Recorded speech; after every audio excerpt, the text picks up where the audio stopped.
नमस्कार, आप देख रहे हैं आज श्रृंखला और मैं हूं आपके साथ श्वेता सिंह। किसी ने छठी मंजिल से लगाई छलांग तो कोई कमरे में ही फंदे से झूल गया। डॉक्टर्स, इंजीनियर्स बनने के लिए कोचिंग का हब कहा जाने वाला कोटा अब आत्महत्याओं का हब बनता जा रहा है। जी हाँ, कोटा में अक्सर आत्महत्याओं की घटनाएं सामने आ रही है। यहाँ पढ़ने वाले छात्र लगातार खुदकुशी कर रहे हैं। वैसे तो खेल और राजनीति के मैदान में होने वाली प्रतिस्पर्धा हमें बहुत पसंद आती है, लेकिन दूसरी कई प्रतिस्पर्धाएं ऐसी हैं जो हमारे समाज के बीच अक्सर चलती रहती हैं और उनका असर हमारे जीवन पर सीधे तौर पर पड़ता है। जी हाँ, आपको बता दें कि जिनमें से एक बेहद खतरनाक प्रतिस्पर्धा है अपने बच्चों को दूसरों के बच्चे से बेहतर बनाने की चाहत, यानी कि कंपैरिजन।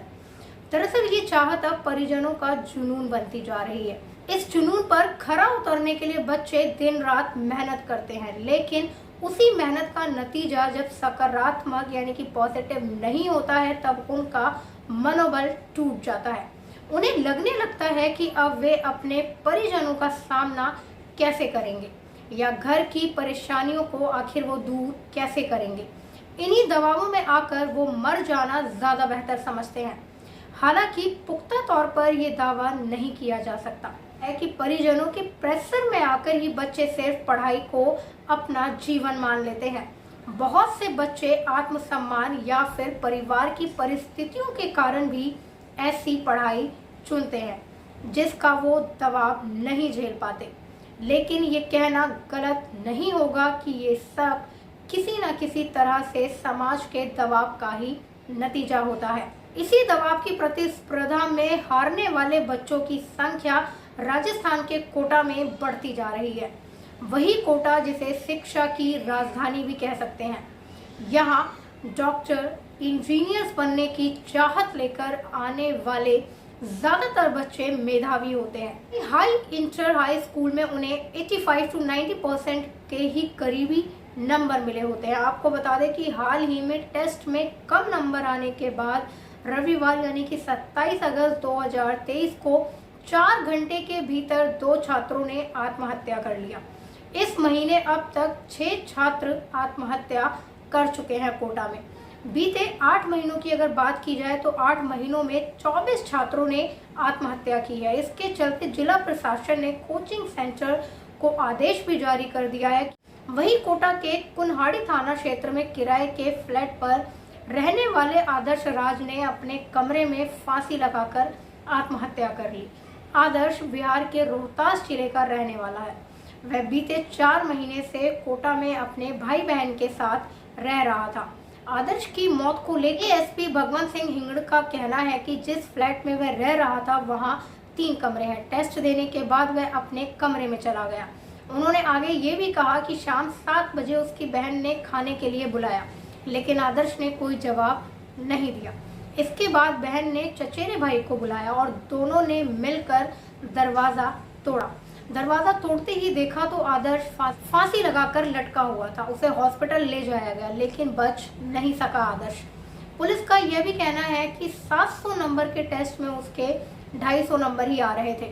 लगातार कम नंबर आने से वह दबाव में था।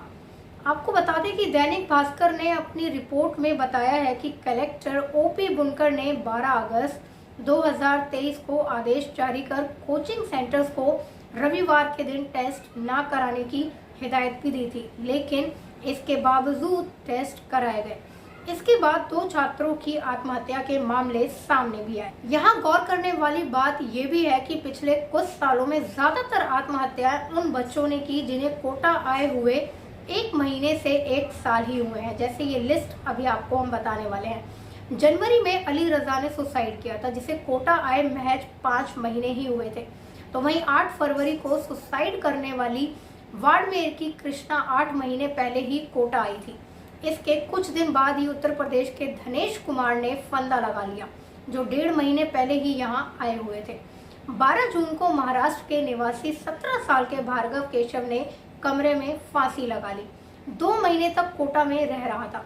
ये 2 महीने से ही रह रहा था। जेईई की तैयारी भी कर रहा था, यानी कि साइंस मैथ्स स्ट्रीम थी।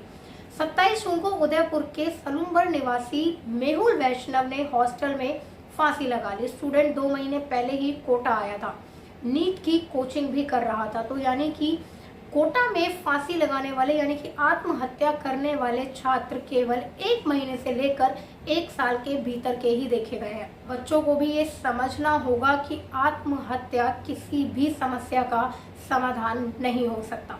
यदि आप पढ़ाई कर रहे हैं और उसमें आपके कम नंबर आ रहे हैं, हो सकता है जो आप सपना देख रहे हैं, जो आप बनना चाहते हैं, शायद वो ना बन पाए, लेकिन इसका ये मतलब बिल्कुल भी नहीं है कि आप अपनी ज़िंदगी को ख़त्म कर दें, क्योंकि ज़िंदगी में रास्ते बहुत हैं, ऑप्शंस बहुत हैं, आप बहुत कुछ कर सकते हैं, आपके अंदर बहुत सारी काबिलियत है, बस आपको उसे समझना होगा।